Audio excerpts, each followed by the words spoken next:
Triple crime के episode number 10 में आप सभी का बहुत बहुत स्वागत। उम्मीद करता हूँ कि आप लोग बहुत अच्छे होंगे।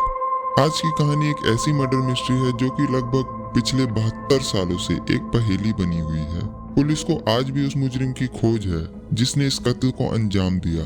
न जाने कितने ही जहीन दिमागी पुलिस अफसर, डिटेक्टिव और यहाँ तक कि अमेरिका की सबसे बड़ी इन्वेस्टिगेशन डिपार्टमेंट FBI के कई अफसरों ने इस मर्डर मिस्ट्री को सुलझाने की कोशिश की, पर कोई फायदा नहीं हुआ। वो कातिल कौन है, ये आज 72 सालों के बाद भी एक राज बना हुआ है। आज की कहानी एक ऐसी लड़की के कत्ल की कहानी है जिसे जिंदा रहते हुए वो कामयाबी, वो शोहरत हासिल नहीं हुई जिसकी वो हकदार थी और जिसके लिए वो कोशिश कर रही थी, जो कि उसे उसकी मौत के बाद हासिल हुई। दुनिया में बहुत ही कम ऐसे केस है जिसे मीडिया ने इतनी तवज्जो दी कि लगातार 4 महीनों तक उस खबर को हर अखबार के फ्रंट पेज पर छापा गया। ये अमेरिका के 22 साल की ऐसी लड़की की कहानी है जिसका सपना था कि वो हॉलीवुड में काम करे और एक कामयाब एक्ट्रेस बने। ये कहानी अपने आप में अलग इसलिए भी है क्योंकि इस केस की छानबीन के दौरान अलग अलग वक्त में लगभग 60 लोग पुलिस के पास आए और कहा कि ये कत्ल मैंने किया है। ये भी एक हैरानी वाली बात है। बात 1947 की है, जिस साल हमारा देश आजाद हुआ। 15 जनवरी 1947 को करीब सुबह 10 बजे बैटी बरसिंगर नाम की एक महिला अपनी 3 साल की बेटी के साथ लॉस एंजलिस के लीमेंट पार्क नाम के एक इलाके से गुजर रही होती है। जब वो लीमेंट पार्क के नॉर्थ एवेन्यू के पास पहुंचती है तो चलते चलते उसे अचानक अपने साइड की झाड़ी में एक लड़की लेटी हुई नजर आती है। उसे कुछ समझ नहीं आता तो वो थोड़ा और करीब जाकर देखती है तो उसे एक बेहद ही खूबसूरत एकदम सफेद लड़की नजर आती है। उसे लगता है कि वहां कोई मैनिक्विन पड़ी हुई है जिसे किसी ने वहां लाकर फेंक दिया है। तब वो थोड़ा और पास जाकर देखने की कोशिश करती है तो उसकी चीख निकल जाती है और डर से बदहवास होकर वो वहां से भागती है। उसकी वजह ये थी कि उसने जो वहां देखा वो यकीन करने लायक नहीं था। उसने देखा कि झाड़ी के पास एक लड़की है जो कि लेटी हुई है।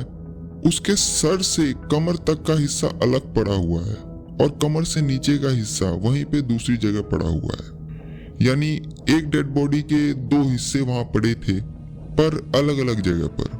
उसको जिसने भी मारा था उसने उसके शरीर के 2 हिस्से कर दिए थे, कमर से सर तक का हिस्सा एक तरफ और कमर से नीचे का हिस्सा एक तरफ। उसके बाद वो महिला फौरन वहां से भागती है और पास के एक घर से जाकर पुलिस को कॉल करती है। उसके बाद LAPD Los Angeles police department फौरन वहां पहुंचती है। लाश को देखने के बाद वहां की पुलिस भी दंग रह जाती है। उस लाश की एक खास बात यह थी कि उस लाश के 2 टुकड़े तो किए गए थे मगर खून का एक भी बूंद वहां पर नहीं था। लाश के शरीर पर एक भी कपड़ा नहीं था और उस लाश के सीने और जांघ पर कई कट्स के निशान थे और उसके चेहरे पर होठ के कोने से लेकर कान तक दोनों तरफ एक कट का निशान बनाया गया था, जैसे कोई स्माइली फेस बनाने की कोशिश करता है। उसके घुटने पर से भी एक मांस का टुकड़ा काटा गया था, जो बाद में इन्वेस्टिगेशन में पता चला कि ऐसा उसकी पहचान छुपाने के लिए किया गया था क्योंकि वहां पर एक गुलाब का टैटू बना हुआ था। उसकी बॉडी से कुछ अंग भी निकाल लिए गए थे और सारा खून निकालकर बॉडी को अच्छी तरह पानी से साफ भी किया गया था। इससे पुलिस के लिए एक बात तो साफ थी कि इसका कत्ल कहीं और किया गया है और बाद में बॉडी को यहाँ लाकर फेंक दिया गया है। उसके बाद बॉडी को पोस्टमार्टम के लिए भेज दिया गया। पोस्टमार्टम में यह बात सामने आई कि मर्डर से पहले उसका बलात्कार भी किया गया था और उसके गले, हाथ और घुटनों पर रस्सी के निशान मिले, जिससे यह बात साबित होती है कि मर्डर से पहले बांधकर उसे बहुत ज्यादा टॉर्चर किया गया था और बॉडी मिलने से तकरीबन 10 से 12 घंटे पहले उसकी मौत हुई थी। अब पुलिस ने छानबीन शुरू की तो जो सबसे पहले उनका मकसद था वो थी लाश की पहचान करना, पर उसमें ज्यादा टाइम नहीं लगा और सिर्फ 60 मिनट के अंदर उसकी पहचान सामने आ गई। और उसके 2 कारण थे। पहला कि उसने एक बार किसी आर्मी विंग में जॉब के लिए अप्लाई किया था और दूसरा कि 1943 में उसे एक बार पुलिस ने अंडर एज ड्रिंकिंग के लिए अरेस्ट किया था। तब उसकी उम्र 19 साल थी क्योंकि अमेरिका के कानून के मुताबिक आप जब तक 21 साल के नहीं हो जाते तब तक आप ड्रिंक नहीं कर सकते। उसके बाद उसे वार्निंग देकर और कुछ फाइन देने के बाद छोड़ दिया गया। तो पुलिस के पास उसके सारे फिंगरप्रिंट्स और डाटा उनके रिकॉर्ड्स में मौजूद थे। उसके बाद उस लड़की की पहचान सामने आती है। उस लड़की का नाम था एलिजाबेथ शॉर्ट, 22 साल की एक बेहद ही खूबसूरत लड़की। उसके बाद ये खबर पूरे अमेरिका में आग की तरह फैल गई। हर न्यूज़पेपर के फ्रंट पेज पर लगातार 4 महीनों तक यही खबर छापी गई। उसके बाद पुलिस ने और छानबीन की तो पता चला कि एलिजाबेथ का जन्म साल 1924 में बॉस्टन में हुआ था और ये 5 बहनें थी। एलिजाबेथ इनमें से तीसरे नंबर की थी। इसके पिता क्लियो शॉर्ट एक गोल्फ पार्क में काम करते थे। जब एलिजाबेथ 5 साल की थी तब इसके पिता ने इन लोगों को छोड़ दिया और लॉस एंजलिस आ गए। उसके बाद इनकी माँ फीबी शॉर्ट ने इन लोगों को पाला। पिता के जाने के बाद इन लोगों का बचपन बहुत ही गरीबी में गुजरा। कभी कभी इन लोगों के पास खाने के लिए खाना भी नहीं होता था। बचपन से ही एलिजाबेथ का सपना था कि वो बड़ी होकर एक एक्ट्रेस बने, क्योंकि वो बहुत खूबसूरत थी, या फिर आर्मी के लिए काम करे। इसलिए उसने आर्मी में जॉब के लिए अप्लाई भी किया था। जब वो 15 साल की थी तब एलिजाबेथ ने अपने फादर को एक लेटर लिखा और उनसे पैसे मांगे। उसके पिता उसको पैसे भेजते हैं, फिर उसके बाद वो कैलिफोर्निया आ जाती है अपने फादर के पास। पर फिर उन दोनों की बनी नहीं और एलिजाबेथ ने अपने फादर का घर छोड़ दिया और वहीं कहीं और रहने लगी और एक बार में वेट्रेस का काम करने लगी। क्योंकि उसके पास पैसों की कमी थी तो वो खाने के लिए रोज नए नए बॉयफ्रेंड बनाती थी और वो बहुत ही आजाद ख्यालों की थी। उसका ये रोज का काम था कि नए नए बॉयफ्रेंड बनाना, उनके साथ घूमना, शराब पीना और हॉलीवुड में फिल्मों के लिए ऑडिशन देना। क्योंकि वो बेहद खूबसूरत थी तो उसे बॉयफ्रेंड ढूंढने में भी कोई परेशानी नहीं होती थी। इसी बीच उसकी एक रिलेशनशिप भी सामने आई जो कि काफी दिनों तक चली। जिसके साथ उसका रिलेशनशिप था वो यूएस आर्मी एयरफोर्स में एक अफसर था। उसका नाम था मैथ्यू माइकल गॉर्डन। इन दोनों के बीच काफी दिनों तक एक अच्छी रिलेशनशिप चली और मैथ्यू ने एलिजाबेथ को एक लेटर में शादी के लिए प्रपोज भी किया था और एलिजाबेथ ने तुरंत उसका जवाब हाँ में दिया था। पर बाद में एक प्लेन क्रैश में उसकी मौत हो जाती है। एलिजाबेथ के कत्ल के बाद पुलिस ने मैथ्यू के परिवार वालों से भी इस बारे में बात की, पर उन लोगों ने इस रिलेशनशिप की बात को मानने से इनकार कर दिया। ये केस मीडिया में बहुत पॉपुलर हो गया था, तो मीडिया ने एलिजाबेथ शॉर्ट को एक नया नाम दिया क्योंकि वो ज्यादातर काले रंग के कपड़े पहनती थी और अपने बालों में डालिया नाम का एक खूबसूरत फूल लगाया करती थी। इसलिए उसे जो नाम दिया गया वो था द ब्लैक डालिया। इसके बाद ये नाम पूरे अमेरिका में फैल गया। कई लोग कहते हैं कि 1946 में एक बहुत ही पॉपुलर मूवी आई थी जिसका नाम था द ब्लू डालिया। शायद इस वजह से भी उसका ये नाम पड़ा। इसी बीच पुलिस को अपनी इन्वेस्टिगेशन में कातिल का कोई सुराग नहीं मिला था। बस उनकी पड़ताल में एक ही चीज साबित हुई थी कि जिसने भी ये मर्डर किया है वो कोई प्रोफेशनल डॉक्टर ही है, क्योंकि जिस तरीके से बॉडी को 2 भागों में काटा गया था और उसके फेस पर बड़ी ही सफाई से जो कट का निशान बनाया गया था वो एक सर्जिकल ब्लेड से काटा गया था और ये काम कोई प्रोफेशनल सर्जन ही कर सकता है। उसके बाद अमेरिका की सबसे बड़ी इन्वेस्टिगेशन डिपार्टमेंट FBI को भी इस केस में शामिल किया गया। FBI ने भी सब कुछ खंगाल लिया पर उन्हें भी कुछ नहीं मिला। FBI ने यूनिवर्सिटी ऑफ सदर्न कैलिफोर्निया के लगभग 300 मेडिकल स्टूडेंट से बात की कि कहीं उन्हें कोई कनेक्शन मिल जाए, पर कोई फायदा नहीं हुआ। और मीडिया जिस तरीके से इस केस को हाईलाइट कर रही थी उसकी वजह से इस केस को सॉल्व करना लॉस एंजलिस पुलिस डिपार्टमेंट और FBI के लिए और ज्यादा चैलेंजिंग होता जा रहा था। उसके बाद पुलिस के पास अचानक से अलग अलग वक्त में लोग आने लगते हैं और कहते हैं कि ये कत्ल मैंने किया है। पुलिस को भी लगता है कि चलो अब ये केस सॉल्व हो जाएगा। पर जब उन लोगों के बयान दर्ज किए गए और पड़ताल की गई तो उन लोगों के टाइम, उनकी लोकेशन उस केस के हिसाब से मैच नहीं हुए और फिर बाद में पुलिस को उन लोगों को छोड़ना पड़ा। ऐसे लगभग 60 लोग पुलिस के पास आए। बाद में पता चला कि वो लोग सिर्फ पॉपुलर होने और ताकि न्यूज़पेपर में उनकी तस्वीर छपे इसलिए आते थे। और ये इन्वेस्टिगेशन चल ही रही थी कि इसी बीच लॉस एंजलिस के न्यूज़पेपर के पास एक कॉल आता है और वो कहता है कि आप जिसे ढूंढने की कोशिश कर रहे हैं वो कातिल मैं हूँ और मैंने ही ब्लैक डालिया का खून किया है। अगर आपको यकीन नहीं होता तो आपको एक कुरियर मिलेगा जिससे आपको यकीन हो जाएगा। उसके बाद 23 फरवरी 1947 को बॉडी मिलने के 9 दिन बाद उस न्यूज़पेपर के पास एक कुरियर आता है जिसमें वो कातिल एलिजाबेथ शॉर्ट के कुछ पर्सनल चीजें भेजता है। उस कुरियर में एलिजाबेथ की कुछ तस्वीरें, उसका बर्थ सर्टिफिकेट, उसका बिजनेस कार्ड और एक एड्रेस बुक था जिसमें से कुछ पेज गायब भी थे। उसके बाद ये बात FBI को बताई जाती है और FBI उन सभी चीजों को फोरेंसिक एक्सपर्ट के पास भेज देती है और उस एड्रेस बुक में लिखे गए लगभग 75 सस्पेक्ट को पुलिस उठा के पूछताछ करती है, पर इसमें भी पुलिस को कोई कामयाबी हासिल नहीं हुई। ज्यादातर लोगों का कहना था कि वो ब्लैक डालिया से कुछ समय के लिए ही मिले थे, कोई उसे डेट पर मिला था तो कोई बार में। उसके बाद वो कातिल एक लेटर और भेजता है जिसमें लिखा था कि मुझे ढूंढने की कोशिश मत करना। बाद में ऐसे 13 लेटर्स वो पुलिस के पास भेजता है और सभी लेटर से पेट्रोल की मदद से सारे फिंगरप्रिंट्स मिटा दिए गए थे, मगर एक लेटर में फोरेंसिक टीम को फिंगरप्रिंट मिलता है और बाद में उस फिंगरप्रिंट को सारे सस्पेक्ट से मिलाकर देखा गया, पर किसी से भी वो फिंगरप्रिंट मैच नहीं हुआ। उसके बाद ये इन्वेस्टिगेशन ऐसे ही चलती रही और बाद में ये लेटर आने का सिलसिला भी खत्म हो गया और धीरे धीरे ये केस ठंडा पड़ गया, पर पुलिस को कोई कंक्लूसिव एविडेंस नहीं मिला उस कातिल के बारे में। पिछले 73 सालों में जो भी पड़ताल हुई उनमें से 3 ऐसे सस्पेक्ट थे जो इसके गुनहगार हो सकते थे। पहला सस्पेक्ट था रॉबर्ट रेड मैनली, जो कि एक बिजनेसमैन था। वो ब्लैक डालिया से उसकी मौत से 1 महीने पहले ही मिला था और पिछले 1 महीने से इन दोनों की रिलेशनशिप चल रही थी। रॉबर्ट ने एलिजाबेथ को एक डेट के लिए सैन डिएगो बुलाया था।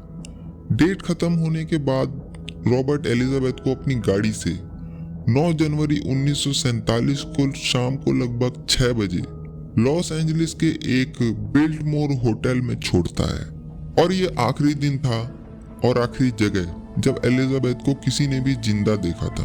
उसके 7 दिन बाद उसकी लाश लीमेंट पार्क में मिलती है। उसके बाद FBI ने रॉबर्ट को उठाया और पूछताछ की और उसका लाई डिटेक्टर टेस्ट भी कराया, पर वो उसमें पास हो गया। पुलिस को लगा कि रॉबर्ट ने ही 9 से 15 तारीख तक उसे कहीं रखकर टॉर्चर किया और बाद में उसका मर्डर कर दिया। 1954 में उसका नारकोटिक टेस्ट भी कराया गया और वो इसमें भी क्लियर हो गया और पुलिस के हाथ कुछ नहीं लगा।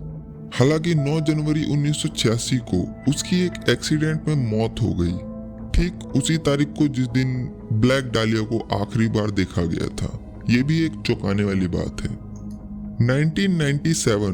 1997 में एक डिटेक्टिव का इंटरव्यू किया गया जिसका नाम था राल्फ एस्डेल, जो कि इस ओरिजिनल केस के आखिरी डिटेक्टिव थे। उनके इंटरव्यू के अनुसार उन्होंने उस कातिल को ढूंढ लिया था जो कि दूसरा सस्पेक्ट था और जो इस कत्ल का गुनहगार हो सकता था। डिटेक्टिव ने इंटरव्यू में खुलासा किया कि उसने ब्लैक डालिया की बॉडी मिलने के 1 हफ्ते के अंदर ही कातिल को ढूंढ लिया था।